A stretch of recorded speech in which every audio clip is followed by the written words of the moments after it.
SNS 공유 및 댓글 SNS 클릭 수용 페이스북 트위터 카카오 스토리 SNS 공유 더보기 구글 플러스 사법부 블랙리스트 의혹 추가 조사위 조사 결과 내 외부 게시판 및 SNS 등서 법관들 동향 파악 사법 행정상 필요 없었어 지나친 개입. 결론 서울뉴시스 강진아 기자 특정 판사들을 뒷조사한 문건이 있다고 의심받는 이른바 사법부 블랙리스트 의혹을 조사한 추가조사위원회가 법관들 동향이나 성향 등을 광범위하게 수집한 문건이 있다고 22일 밝혔다. 추가조사위는 사법행정상 필요를 넘어 법관의 독립을 침해할 우려가 있다며 이 문서들을 공개했다. 다만 문건들이 실제 실행됐는지와 누가 관여했는지 등은 조사 대상 및 범위를 넘는다며 이른바 사법부 블랙리스트인지 여부는 의견을 밝히지 않았다. 추가조사위원회 위원장 민준기 서울고법 부장판사는 이날 법원 내에 부통신망행 코틀넷에 이 같은 내용의 조사 보고서를 공개했다. 추가조사위는 조사 결과 법원행정처가 기획조정실을 중심으로 평소 다수 법관들에 대한 여러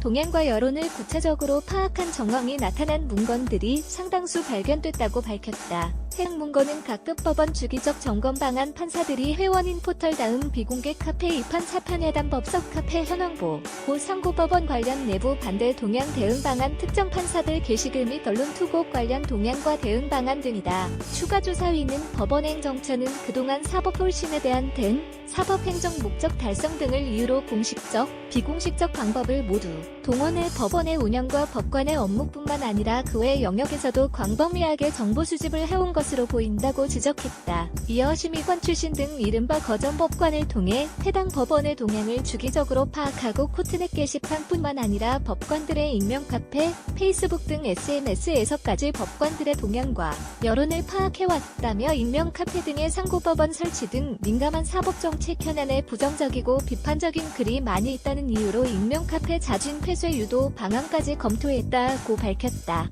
또 동향과 여론을 파악한 대상의 우리법연구회와 국제인권법연구회 등 평소 법원행정처 사법정책 추진을 비판하거나 반대하는 법관들이 많았고 그 외 대법관 제청과 상고법원 도입 등 사법 현안에 부정적 의견을 표현한 법관들의 정보를 수집했다고 설명했다. 추가조사위는 법원행정처 대응은 비판 여론에 대한 이른바 선제적 대응으로 설득과 통제, 규제와 압박 수단의 검토 등 부정적 측면이 많아 해당 정보 수집의 목적과 의도, 정당성과 필요성이 문제된다며 특정 연구회의 핵심 그룹과 주변 그룹 등 법관들의 성향을 부정적이고 단정적으로 규정한 용어가 합리적 기준 없이 사용됐다고 밝혔다. 이어 이 문건들은 사법정책을 비판 반대하는 법관들 활동에 대응할 목적으로 법원행정처 기획조정실 심의관들이 작성해 보고한 것으로 인사나 감찰부서 필요에 의한 것이 아니라는 점에서 권한을 넘어 선 것으로 볼 여지가 있다며 지속적으로 법관들의 동향과 여론을 파악하고 익명 카페 자진 폐쇄 유도 방안까지 검토한 것은 수단과 방법면에서 합리적이라거나 타당하다고 보기 어렵다고 꼬집었다. 그러면서 특정 연구회 소속 법관들을 핵심 그룹으로 분류해 그 활동을 자세히 분석하고 이념적 성향과 행태적 특성까지 파악해 대응 방안을 마련한 것도 법관의 연구 활동에 대한 사법행정권의 지나친 개입으로 볼 수 있다고 밝혔다. 어캉 누지주